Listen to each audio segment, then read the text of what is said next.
fundsupermart.com. The DWS Invest Emerging Satellite Fund. Is there a special connotation the word satellite bears on the fund strategy? Satellite is the area where we've put together the smaller emerging markets and the larger frontier markets to make the concept satellite. Essentially, we believe that the smaller markets in emerging markets and the bigger frontier markets, because they are under-owned, undervalued and less correlated, should outperform the bigger emerging markets. So in satellite, we combine the smaller markets of Latin America, the continent of Africa, the GCC and some of the other Arab markets, the smaller markets in Turkey and in Central Eastern Europe, and also the smaller markets in the ASEAN. Can you share how this fund differs from its typical emerging market peers?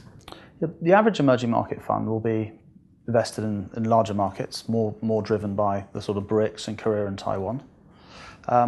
And then you get a number of funds that are very sort of pioneering and are in the frontier markets. This fund incorporates the best of both. So the smaller markets, like say Turkey within the emerging market arena, and also the bigger markets like Nigeria and the United Arab Emirates within the frontier concept. If you were to buy an emerging market fund and you quite like Turkey, it's only representing a small part of the index. And so your view on Turkey wouldn't really be played out in the fund. But in something like a satellite concept, if we like a market like Turkey, we can have a much larger weighting. As a relatively new strategy, what are some of the success stories that the fund has achieved based on the unique approach to investing within the emerging markets?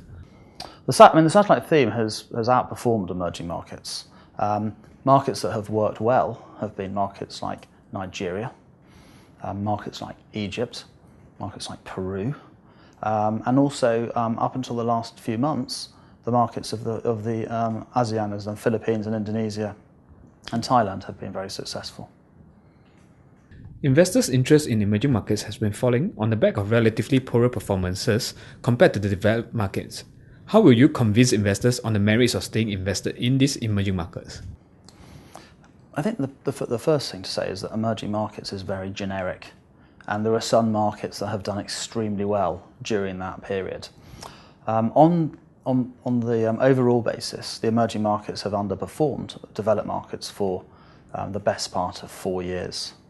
But the growth of emerging markets is still there, and I think that in the next couple of years, really focused on return on equity and earnings, we believe that emerging markets should pick up relative to the globe, which will make people more interested in the asset class. Essentially, emerging markets are a long duration play. You're investing for the future in higher growth areas, and so naturally they'll come under certain periods where the world generally will grow faster than emerging markets at the edge. I think in the last few years, India and China, which make up the bulk of the emerging market growth story, have clearly slowed down, and a lot of the emerging market countries have done very, very well by growing quickly. The debt levels have come down. That's allowed consumption to increase. And in the last few years, things had grown too quickly. So naturally, policymakers have slowed that down, and that process has led to underperformance. But we believe going forward, emerging markets will have a lower than the past, but much more diversified growth coming from different areas. So not just relying on China or relying on India. And that growth will be much more sustainable. And then more importantly, that growth will lead into better earnings growth and better returns for companies, which is how we can make money in the funds. What are some key risks that may unsettle the market, and how does the fund manage these risks? I mean, the biggest risk we have at the moment on a global basis has got to be tapering, then the dollar rising, then potentially bond yields going up in the US. And for any country in emerging markets or satellite that has got a current account deficit, that's obviously a greater challenge. How we diversify in our strategies from risks like that is by having more in markets that more balance in markets that have current account surpluses, such as Nigeria, the Gulf region, but also having generally diversification across the board.